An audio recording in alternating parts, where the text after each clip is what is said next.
పుష్ప చెక్కాడు చిక్కడపల్లి పోలీసులకు మరొకసారి చెక్కాడు. పుష్ప మూవీలో అయితే తప్పించుకున్నాడు, బన్వర్ సింగ్ షెకావత్ కి చిక్కలే గానీ ఇక్కడ విచారణకు హాజరయ్యారు. కూడా చూస్తున్నాం పోలీస్ స్టేషన్ లోపలికి వెళ్తున్న విజువల్స్ 10 టీవీ స్క్రీన్ పై మనం ఎక్స్క్లూజివ్ గా చూస్తున్నాం. ఆయన చాలా డిగ్నిఫైడ్ గా హుందాగానే విచారణకు హాజరవుతున్న పరిస్థితి అయితే కనిపిస్తుంది. కేవలం ఇప్పుడు మన సునీల్ చెప్పినట్టు ఆర్డర్ కాపీ మన దగ్గర ఉంది, హైకోర్టు ఆర్డర్. ఇందులో 3వ పాయింట్ క్లియర్ గా మెన్షన్ చేశారు, పోలీసు విచారణకు ఖచ్చితంగా సహకరించాలి. ద పిటిషనర్ అక్యూజ్డ్ నెంబర్ 11 అంటే Allu Arjun shall cooperative with the investigation and he shall not make any attempt to interfere with the ongoing investigation or with the witnesses in any matter అని clear గా ఉంది. కాబట్టి ఇందులో భాగంగానే ఆయన ఇప్పుడు కోర్టు పోలీసుల ఆదేశాల మేరకు ఆయన విచారణకు వచ్చారు. కాబట్టి మధ్యంతర బెయిల్ ని రద్దు చేయమని పోలీసులు కోరే అవకాశాలు చాలా తక్కువగా ఉన్నాయి. ఈ రోజు రాకపోతే ఆటోమేటిక్ గా విచారణకు సహకరించట్లేదు అల్లు అర్జున్ అని చేసే అవకాశం ఉండేది. అడ్వకేట్ రామారావు గారు ఉన్నారు, రామారావు గారితో మాట్లాడదాం. రామారావు గారు మనం చూస్తున్నాం, ఆల్రెడీ అల్లు అర్జున్ ఈరోజు విచారణకు పిలిచారు. ఆల్రెడీ చిక్కడపల్లి పోలీస్ స్టేషన్కి ఆయన చేరుకున్నారు, విచారణ కూడా ప్రారంభమైంది. అంటే విచారణలో ఏ అంశాలు ప్రస్తావించే అవకాశం ఉంది? ఆల్రెడీ ఆయన బెయిల్ రద్దుకు సంబంధించి చిక్కడపల్లి పోలీసులు ఇప్పటికే వాళ్ళు ఏం మాట్లాడారో మనం చూసాం. ఈ నేపథ్యంలో ఇప్పుడు విచారణకు సహకరిస్తున్నారు కాబట్టి అటు పోలీసులు ఈ విషయంలో కొంత వెనక్కి తగ్గే ఛాన్స్ ఏమైనా ఉంటుందా? లే మీరు అంశాలు మొన్నటిదాకా ఒక వీడియో సర్క్యులేట్ అయింది చాలా సామాజిక మాధ్యమాలలో, అదే విధంగా టీవీ ఛానళ్లలో ఆ వీడియో చూపెట్టారు. అంటే అది మినిట్ అనాలిసిస్ చేసారు ఏం జరిగిందని చెప్పేసి. వాస్తవానికి ఈ ఆర్డర్ వచ్చినాక ఒక ప్రెస్ మీట్ పెట్టి ఇదంతా తప్పు అంటే పోలీస్ వాళ్ళ మీదనే కొద్దిగా అది బ్లేమ్ గేమ్ అన్నట్టు కొద్దిగా కొన్ని రోజులు నడిచింది. అయితే ఈ వీడియో ముందటికి వచ్చినాక మొత్తం మనకు అందరికి తేటతెల్లం అయిపోయింది ఏం జరిగిందని చెప్పేసి. నేను ముందటి నుంచి చెప్తూనే ఉన్నా, దీనిలో పోలీస్ వాళ్ళు కొంచెం అత్యుత్సాహం చూపెట్టిండ్రు. అదే విధంగా బౌన్సర్ల పాత్ర ఏంది, దీనిలో ఈ సంధ్య థియేటర్ యాజమాన్యం పాత్ర ఏందని కూడా మొత్తం పూర్తి శాతం దర్యాప్తు చేయాలనే విషయాన్ని నేను చెప్పిన. అదే విధంగా నా జాతీయ మానవ హక్కుల కమిషన్ లో కూడా నేను ఒక పిటిషన్ వేయడం జరిగింది. అది నంబర్ అయ్యి దాని విచారణ చేపట్టే అవకాశం ఉన్నది.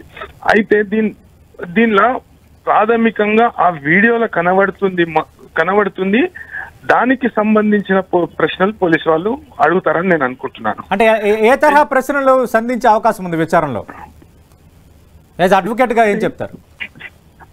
ఆయనకు ఇప్పుడు కోర్టు ఓన్లీ సాంకేతిక అంశాల మీద, అంటే ఇప్పుడు అల్లు అర్జున్ కి ఆ మృతి చెందిన వ్యక్తికి ఎటువంటి ముందుగా పరిచయం లేదు కాబట్టి ఈ సెక్షన్ 105 అనే సెక్షన్ పూర్తి శాతం అట్రాక్ట్ కాదు. అదే విధంగా కోర్టు ఇది విచారణార్హం కాదని అనలేదు. అయితే ఈ సెక్షన్ తీవ్రత అనేది ఈయనకు వర్తించదు కాబట్టి ఈయనకు ముందస్తు బెయిల్ ఇవ్వవచ్చు అనే అభిప్రాయాన్ని కోర్టు వ్యక్తం చేసింది. అదే వాదన వాళ్ళ న్యాయవాది కూడా చెప్పడం జరిగింది.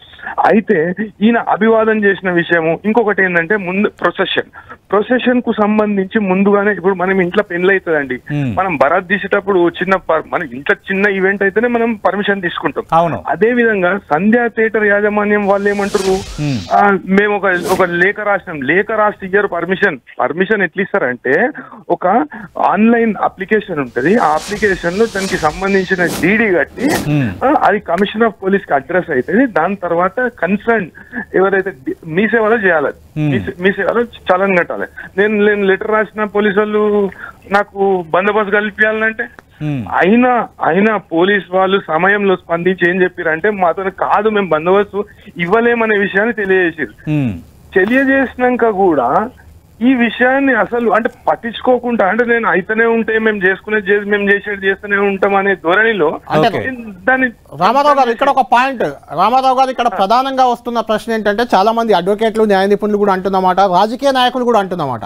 అదేంటంటే నిజంగా పోలీసులు అనుమతి నిరాకరించారు, లెటర్ రాశారు, మనకు సర్క్యులేట్ అవుతుంది. అది అటువంటప్పుడు అల్లు అర్జున్ ని సంధ్యా థియేటర్లోకి పోలీసుల దగ్గర నుండి ఎందుకు తీసుకెళ్లారు? ఆయన ఇంటి దగ్గర, ఎందుకంటే ముందే ప్రకటించారు సంధ్యా థియేటర్కు 9:30కు వెళ్తారని, 6 గంటలకో 5 గంటలకో సాయంత్రం ప్రకటించారు. అట్లా ముందు ప్రకటించిన తర్వాత అల్లు అర్జున్ ఇంటి దగ్గర ఆపేయచ్చు, మధ్యలో ఆపేయచ్చు, లేదంటే థియేటర్ దగ్గర కూడా మీకు అనుమతి లేదు, థియేటర్ లోపలికి వెళ్ళొద్దు అని చెప్పొచ్చు. కానీ అలా పోలీసులు ఎందుకు చెప్పలేదు? మరి అంటే ఎందుకు అనుమతించారని ముందే వెళ్ళడానికి పోలీసుల దగ్గర నుండి తీసుకెళ్లారు కదా. ఆ విషయాన్ని నేను జాతీయ మానవ హక్కుల దృష్టికి తీసుకుపోయినా, అదే విధంగా లాఠీ చార్జ్ ఎందుకు చేసిరో కూడా చెప్పాలనే విషయాన్ని జాతీయ మానవ హక్కుల కమిషన్ పోలీస్ వాళ్ళకు ప్రశ్నించాలి, అదే విధంగా వాళ్ళ మీద చర్యలు తీసుకోవాలనే విషయాన్ని కూడా నేను తెలపడం జరిగింది. అంటే పోలీసుల వైఫల్యం కూడా ఇక్కడ ఉందని ఒప్పుకుంటున్నారా? 100% దీనిలో ఎవరి పాత్ర ఎంత ఉన్నదనేది బయటికి తీయాలనే విషయాన్ని నేను చెప్పడం జరిగింది. అదే విధంగా జాతీయ మానవ హక్కుల కమిషన్ లో కూడా ఈ ప్రాథమికంగా ఈ ఇంటెలిజెన్స్ వ్యవస్థ ఫెయిల్యూర్ అయిందా, ఎందుకు ఆడనే ఎందుకు ఆపలేదు, మధ్యలో ఏంటని ఆపేది ఉండే కదా. లేకుంటే ఇంతమంది పోలీసు వాళ్ళు చెప్పిండ్రు మేము బందోబస్తు అనేది ఏర్పాటు చేయలేము, అదే విధంగా ఇప్పుడు బందోబస్తు ఏర్పాటు చేయలేము అని చెప్పినప్పుడు పక్కకే ఉన్నది ఒక it is just a clap sound away. అంటే పోలీస్ స్టేషన్ అనేది ఆ థియేటర్ కు ఒక క్లాప్ సౌండ్ అవే, అంటే సప్పట్లు కొడితే గట్టిగా సప్పట్లు కొడితే వినబడతాయి పోలీస్ స్టేషన్ లో. అయితే వాళ్ళు ఇంత క్రౌడ్ ఆడ జమ అయినప్పుడు పెద్ద పెద్ద ట్రస్టులు అది అది అప్పుడప్పుడైతే రాలే కదా. ప్రజలు రోడ్ల మీద ఫ్యాన్స్ అనే ఆల్మోస్ట్ 1.5 hours అక్కడ జనం ఉన్నారు ముందు నుంచే బయట ఉన్నారు, లోపల ఉన్నారు. మీరు ఆ విజువల్ చూడవచ్చు. ఆ విజువల్ ఏమైందంటే ఈయన ఎంటర్ అవుతుంది, ఫస్ట్ ఒక కార్ ఎంటర్ అయింది, ఇలా మామను పోయిండ్రు, దాని తర్వాత వీళ్ళ ఫ్యామిలీ మెంబర్స్, దాని తర్వాత ఈయన కార్ వచ్చారు. 50-60 మంది బౌన్సర్లు ఉన్నారు. గేటు దియంగానే పూర్తి స్థాయి బౌన్సర్లే నియంత్రణ తీసుకొని ఎట్లా పడితే అట్లా బౌన్సర్లు ఏందండి, బౌన్సర్లు వ్యక్తిగత భద్రత వాళ్ళ మీద పడకుండా, లేకుంటే ఏదైనా చిన్న సెలబ్రిటీ అన్నప్పుడు వాళ్ళు తాకనికి చూస్తారు, వాళ్ళు చేయగలపనికి చూస్తారు, వాళ్ళు మీద వాడిని చూస్తారు, వాళ్ళు ఫోటో తీయడానికి చూస్తారు. దానిలో తొక్కిసలాట జరగచ్చేమో అని చెప్పి కొద్దిగా దూరం పెట్టడానికి వాళ్ళు జర పేయి పెంచుకొని బౌన్సర్లు పెట్టుకుంటారు. అయితే దీనిలో బౌన్సర్లు కూడా ఎట్లా పడితే ఆ విజువల్ లో కనబడుతుంది, నూకే క్రమంలో ఎట్లా పడితే వాళ్ళు కూడా కొడుతున్నారు. అంటే రామారావు గారు ఈ బౌన్సర్లు వ్యవహరించిన తీరు కూడా పెద్ద చర్చనీయాంశం అయిపోయింది. బౌన్సర్లు పోలీసులను కూడా నెట్టేసిన అంశాన్ని పోలీస్ శాఖ చాలా సీరియస్ గా తీసుకుంది. ఆల్రెడీ వార్నింగ్ ఇచ్చిన పరిస్థితి మనం చూస్తున్నాం. ఈవెన్ పోలీసులు అల్లు అర్జున్ దగ్గరికి పోకుండా కూడా బౌన్సర్లు అడ్డుకున్నారనేది ప్రధాన. పోలీసులది కూడా తప్పే ఇక్కడ. ఒక బౌన్సర్లు అడ్డుకుంటే, ఒక థియేటర్ యాజమాన్యం అడ్డుకుంటే పోలీసులు పక్కకు జరుగుతారా? అది కూడా తప్పే కదా రామారావు గారు. అంటే సంఖ్య పరంగా పోలీసులు తక్కువ ఉన్నారండి. పోలీసు వాళ్ళ తప్పు లేదు, except for police who have done the lathi charge. అదే రామారావు గారిని అదే అడుగుతున్నాను. అంత పెద్ద క్రౌడ్ జమ అవుతుంటే పోలీసులు అంత తక్కువ సంఖ్యలో అక్కడ ఉండడమే ఆమె రేవతి చనిపోవడానికి కారణం అంటే మీరేమంటారు? కరెక్ట్ అది. ఎందుకంటే మీరు చూడొచ్చు, ఆ విజువల్ లో చూడొచ్చు, ముందటి నుంచి క్రౌడ్ వస్తుంది, ఎటు పోతారు, దానిలోకి వెళ్ళి పోలేరు కదా, బయటకు పోయే మార్గమే లేదు. ఈడికెళ్ళి బౌన్సర్లు వీన్సర్లు అందరు వస్తాను. అదే విధంగా ఈ కార్లు కాన్వాయ్ వస్తుంటే ఆ సమయంలో పోలీసు వాళ్ళు లాఠీ చార్జ్ చేశారు. ఆ సమయంలో గేట్ కార్డ్నే లాఠీ చార్జ్ చేసుకుంటే పబ్లిక్ అటు నూక్కుంటా పోతుంటే ఆ మధ్యలో తొక్కిసలాటలో ఈమె మృతికి కారణమైంది. అదే విధంగా ఆ పిల్లానికి తీవ్ర గాయాలైన, ఆ పిల్లాడు ఇప్పటికి కూడా మొత్తం బ్రెయిన్. అంటే రామారావు గారు అసలు ఈ బౌన్సర్ల తీరుపైన 10 TV ఎక్స్క్లూజివ్ గా ఆరా తీసింది. ఎవరైతే అల్లు అర్జున్ బౌన్సర్లు ఉన్నారో ఎవరికి కూడా లైసెన్స్ లేదు. అసలు బౌన్సర్ల వ్యవస్థ అనేది ఈ ప్రైవేట్ సెక్యూరిటీ ఏజెన్సీకి సంబంధించి ఆల్రెడీ దీనికి ఒక సిస్టమ్ ఉంది. 860 గుర్తింపు పొందిన ప్రైవేట్ సెక్యూరిటీస్ ఏజెన్సీస్ తెలంగాణలో ఉన్నాయి. దానికి ఒక IPS అధికారి లీడ్ చేస్తున్న పరిస్థితి కూడా ఉంది. కానీ ఇప్పుడు ఈ బౌన్సర్లకు లైసెన్సు లేదు, ఏజెన్సీ కూడా లైసెన్స్ లేదంటున్నారు. ఇది ఈ కేసులో ఎంతవరకు కీలకం కావచ్చు, దీని ఇంపాక్ట్ ఎంతవరకు ఉండొచ్చు? ఇప్పుడు బౌన్సర్ గాని, వ్యక్తిగత సెక్యూరిటీ సిబ్బంది గాని, అది దానికి ఒక చట్టం ఉన్నది సార్. దానికి ఒక చట్టం ఉంది. చట్టం ప్రకారం దానిలో రిజిస్టర్ కావాలి. ఇప్పుడు మనకు కొన్ని ఇతర రాష్ట్రాల నుండి కొంతమంది గన్మెన్ల రూపంలో వస్తున్నారు.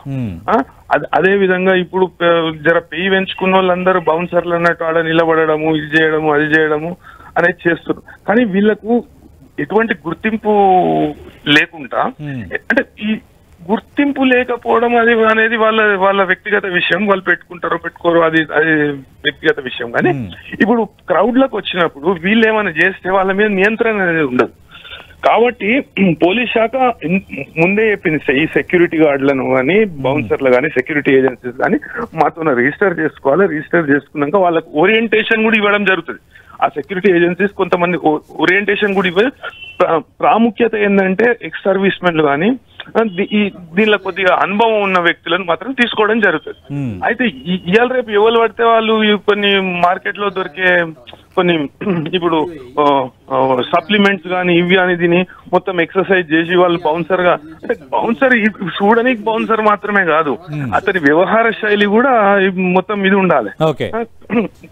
ఈడ మనం చూసినాం, ఇప్పుడు ట్రైన్డ్ ఉండి ఒక పర్టికులర్ ఏజెన్సీ నుండి ఉంటే ఆ వ్యక్తికి మొత్తం నేర్పిస్తారు, ఇంకో ఇట్లా చేయాలి, ఈ సమయంలో ఇది చేయాలి, మొత్తం స్కౌటింగ్ లేకుంటే ప్రమాదం జరిగినప్పుడు ఇట్లా చేయాలి అవన్నీ నేర్పిస్తారు.